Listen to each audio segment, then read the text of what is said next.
আজকের বিষয় বিদ্যুৎ, জ্বালানি ও গ্যাস, বিশেষ করে তিতাস গ্যাসের বিষয় এবং সিলিন্ডার গ্যাসের বিষয়।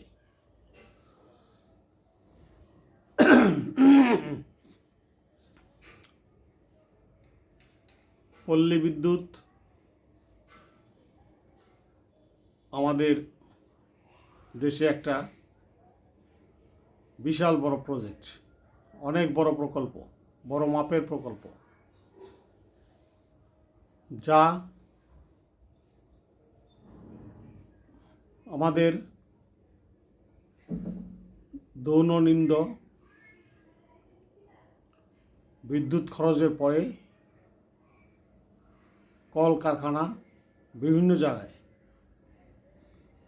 বিদ্যুৎ সরবরাহ হয়। এই বিদ্যুৎ বিভিন্ন ইন্ডাস্ট্রিজে বিভিন্ন জায়গায় অবৈধভাবে অনেক সংযোগ দেওয়া আছে। একটু ঊর্ধ্বতন কর্তৃপক্ষ একটু তদন্ত করলেই বোঝা যায়। আমরা বিদ্যুৎ, আমাদের দেশের বিদ্যুৎ নিজস্ব কোনো উৎপাদনের ব্যবস্থা নাই। বিদ্যুৎ আনতে হয়, আদানির সাথে আমাদের একটা কন্ট্যাক্ট আছে, নেপালের সাথে, বহির্বিশ্বের বিভিন্ন দেশের সাথে আমাদের বিদ্যুৎ ভর্তুকি দিয়ে আনতে হয়। তারপরেও বিদ্যুৎ চুরি অবৈধভাবে থামানো যাচ্ছে না, যার জন্য এই বিষয়টা বিদ্যুৎ কর্তৃপক্ষই ভালো বলতে পারবে। সাধারণ মানুষ ভোগান্তির ভিতরে আছে, অনেক ভোগান্তি, অনেক বিড়ম্বনা, যেগুলো কল্পনার বাইরে। বিদ্যুতের ডিমান্ড চার্জ, মিটার ভাড়া আলাদা করে নেওয়া হয়। বাংলাদেশে যদি বিদ্যুৎ সংযোগ 15 কোটি মানুষের মধ্যে থাকে, 10 টাকা করে যদি মিটার ভাড়া নেওয়া হয়, তাহলে কোটি কোটি টাকা কোথায় যায়? কোটি কোটি টাকা বাংলাদেশের মানুষের থেকে হাতিয়ে নেওয়া হয়। তারপরে স্ল্যাব অনুযায়ী বিদ্যুৎ বিল করা হয় না। আবাসিক বিদ্যুৎ বিল 75 ইউনিটের উপর গেলে একটা রেট ধার্য করা হয়, আবার 100 ইউনিটের উপরে গেলে আরেকটা রেট ধার্য করা হয়। আবার এইরকমভাবে ধাপ একটু অগ্রসর হলেই ডবল চার্জ করা হয়। বাংলাদেশের মানুষ এর প্রতিবাদের কোনো ভাষা খুঁজে পায় না, প্রতিবাদ করার মতো কোনো জায়গা নাই। যা ইচ্ছা তাই মিটারম্যানরা দিয়ে যায়, মিটার ঠিক মতো চেকও করে না। অনেক মিটার আছে নষ্ট, আন্দাজ করে তারা বিদ্যুৎ বিল দিয়ে যায়। গ্রাহকদের অনেক রকম কষ্ট হয়। এই অর্থ বিদ্যুৎ সঠিক সময় জমা না দিলে বিদ্যুৎ লাইন কেটে দেওয়া হয়। আমাদের বিদ্যুৎ বিলের এই বেহাল অবস্থা, সাধারণ মানুষ, দরিদ্র মানুষ, মধ্যবিত্ত, উচ্চবিত্ত সকলেই একটা পেরেশানির মধ্যে থাকে। এই পেরেশানির থেকে বের হয়ে আসা পল্লী বিদ্যুতের পাতা নেটওয়ার্কের বাহির থেকে আসা বড় কষ্টসাধ্য। পল্লী বিদ্যুৎ গ্রাহকদের উপরে যে নেটওয়ার্ক বিছিয়ে দিয়েছে। এটা অত্যন্ত ভয়ঙ্কর জিনিস। মিটার চার্জ না নিলে কি হয় না? মিটার ভাড়া, ডিমান্ড চার্জ না নিলে কি হয় না? তারপরে বিভিন্ন সময় ঘুরানো, অনেক ঘুরানো ফিরানো, বিড়ম্বনা, এইভাবে চলছে বিদ্যুতের বেহাল দশা। এই বেহাল দশা থেকে আমরা কবে মুক্তি পাবো? এদেশের জনগণ কবে মুক্তি পাবে? এর আগের সরকার, শেখ হাসিনা সরকার, আদানি গ্রুপ থেকে বিদ্যুৎ এনেছিল ডবল টাকায়, বকেয়া পড়েছিল কোটি কোটি টাকা, কোটি কোটি কোটি ডলার,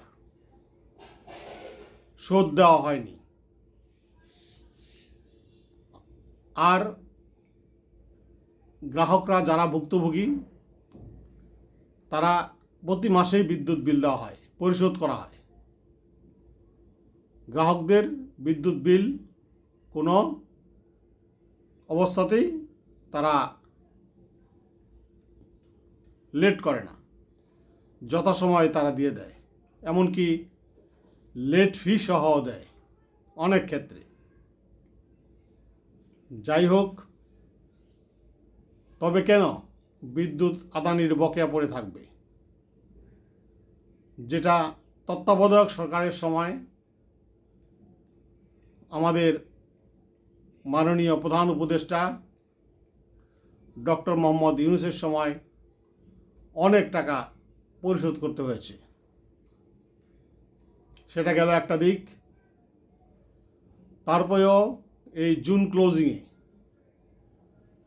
ওপেনিং মাস জুলাইতে অনেক ভর্তুকি দেওয়া হয়েছে।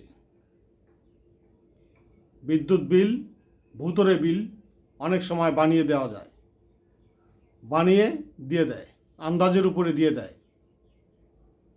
বিদ্যুৎ কর্তৃপক্ষের দৃষ্টি আকর্ষণ করছি, এগুলো শক্তভাবে তদন্ত করা উচিত। সাথে বিদ্যুৎ ও জ্বালানি মন্ত্রীর, মাননীয় উপদেষ্টার দৃষ্টি আকর্ষণ করছি বিদ্যুৎ খাতকে ঢেলে সাজানোর জন্য। অবৈধ সংযোগ দেওয়া হয়, তারপরে এগুলোর থেকে বের হয়ে আসতে না পারলে এদেশের মানুষ কবে মুক্তি পাবে?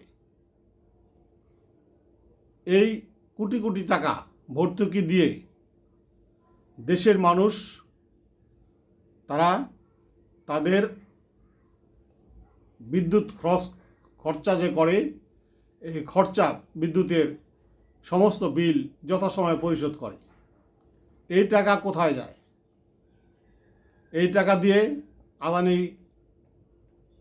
গ্রুপের বিভিন্ন বিদেশি কোম্পানির বিল কেন শোধ করা হয় না? টাকা কেন পরিশোধ করা হয় না? প্রশ্ন আমাদের থেকেই যায়। অপরপক্ষে গ্যাসের তো বিড়ম্বনার শেষ নাই। গ্যাস অনেক জায়গায়, অনেক বাসাবাড়িতে গ্যাসের সংযোগ নাই। আমাদেরকে সিলিন্ডার গ্যাসের উপরে নির্ভরশীল হইতে হয়। এদেশের জনগণকে সিলিন্ডার গ্যাসের উপরে নির্ভরশীল হইতে হয়। সিলিন্ডার গ্যাসগুলো উচ্চ মূল্যে বিক্রি করে। পাইকারি বাজারে এসে দোকানদাররা প্রতি সিলিন্ডার গ্যাস 25 থেকে 1500 টাকা থেকে 1400 টাকা থেকে 1500 টাকা, 1600 টাকা পর্যন্ত বিক্রি করছে। চলছে এইরকমভাবে। বাধ্য হয়ে কোনো দিক বিদিক না পেয়ে দেশের জনগণ সেই গ্যাস কিনতেছে। অথচ বিদ্যুৎ সিলিন্ডারের দাম মাত্র 690 টাকা করে ধার্য করা হয়েছিল। এটার কোনো সুফল জনগণ পায় না। উচ্চ মূল্যে বিদ্যুৎ বিক্রি করা হয় খুচরা বাজারে। এটা অত্যন্ত দুঃখজনক। একটা স্বাধীন দেশে জনগণ এত প্রতারণার শিকার হবে কেন? সুতরাং বিষয়টি মাননীয়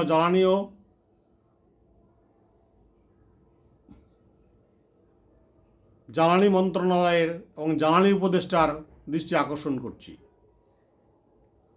তারপরে সিলিন্ডারগুলো পরীক্ষা নিরীক্ষা করা হয় না, অত্যন্ত নিম্নমানের, বছর পর বছর একই রকম চলছে। বিদ্যুৎ ওই জ্বালানির জন্য যে সিলিন্ডারগুলি ব্যবহার করা হয় তারা সেগুলোর তলা ভিতরে তলা অনেকটা পুরোটা ক্ষয় হয়ে, লোহা ক্ষয় হয়ে এগুলো অনেক ক্ষেত্রে ব্যবহারের অনুপযোগী। এগুলো পরীক্ষা নিরীক্ষা করার মতো কোনো মানুষ খুঁজে পাওয়া যায় না, কোনো দায়িত্বশীলকে খুঁজে পাওয়া যায় না। আবার মাঝে মাঝে শোনা যায় ভয়ঙ্কর ভাবে রান্না করার সময় মহিলারা পাকঘরে বাস্ট হয়, বিদ্যুৎ সিলিন্ডার বাস্ট হয়ে অনেক মানুষ মারা যায়। এর কি কোনো প্রতিকার নাই? এই বিদ্যুৎ সিলিন্ডারগুলো কারা পরীক্ষা নিরীক্ষা করে? তারপরে কারা বাজারে এই অকেজো অনেক দিনের পুরানো বিদ্যুৎ সিলিন্ডার কারা বাজারে ছাড়ে? সরকারের দৃষ্টি আকর্ষণ করছি, আগামী থেকে আমাদের এই বিদ্যুৎ সিলিন্ডারগুলি, এই গ্যাসের সিলিন্ডারগুলো পরীক্ষা নিরীক্ষা করা অত্যন্ত জরুরি। ভ্রাম্যমাণ ম্যাজিস্ট্রেটের মাধ্যমে এগুলো জরিমানা করা উচিত। যারা খুচরা বাজারে, পাইকারি বাজারে যারা বিক্রি করে এগুলো আনে, এগুলো পরীক্ষা নিরীক্ষা করা অত্যন্ত জরুরি। তো এই অঘটন থেকে, এই অগ্নিদগ্ধ থেকে তাহলে মানুষ একটু নিরাপদ পাবে। পরিশেষে সরকারের প্রতি আবেদন, পল্লী বিদ্যুৎকে আন্দাজে পরীক্ষা নিরীক্ষা করে আন্দাজে বিল দেওয়া যায়, ভূতের বিল, যে বিলের সাথে ব্যবহারের ইউনিটের সাথে কোনো মিল নাই। বিদ্যুৎ ইন্সপেক্টর এসে মিটার চেক করে নষ্ট মিটার পাল্টায় দেওয়া দরকার। যারা গ্রাহক তারা বুঝে না নষ্ট মিটার কোনটা, ভালো মিটার কোনটা। এইরকম দায়িত্বহীনতার মতো বিদ্যুৎ ইন্সপেক্টররা অনেকটা কাজ করে। কাজেই বিদ্যুৎ ইন্সপেক্টরদের দায়িত্ব, ডিজিএম এর দায়িত্ব, এসডিএম এর দায়িত্ব বিদ্যুৎ মিটারগুলো তার লোক দিয়ে, পল্লী বিদ্যুতের লোক দিয়ে প্রতি মাসে না হোক, প্রতি 6 মাস অন্তর অন্তর, 2 মাস অন্তর অন্তর প্রত্যেকটা মিটার চেক করা, মিটারগুলো ঠিক আছে কিনা, কারো ব্যবহারের চেয়েও বেশি বিদ্যুৎ খরচ হচ্ছে কিনা। সে ভোগ করে, হয়তো দেখা গেল 2টা লাইট, 2টা ফ্যান, একটা ফ্রিজ, কিন্তু বিল উঠে অনেক 4,000 5,000 টাকা। এরকম অনেক পরিবারে আমি পরিসংখ্যান চালিয়ে দেখেছি, এরকম ভূতরে বিল দেওয়া হয়। এর থেকে জনগণ পরিত্রাণ পাবে কবে? তাই মাননীয় সরকার বাহাদুরের প্রতি, জ্বালানি ও খনিজ সম্পদ উপদেষ্টার প্রতি দৃষ্টি আকর্ষণ করছি। এগুলো জনগণের ব্যবহারের আওতায় এনে জনজীবনকে সহজ করে দেওয়া নৈতিক দায়িত্ব। খোদা হাফেজ, আজ এই পর্যন্তই।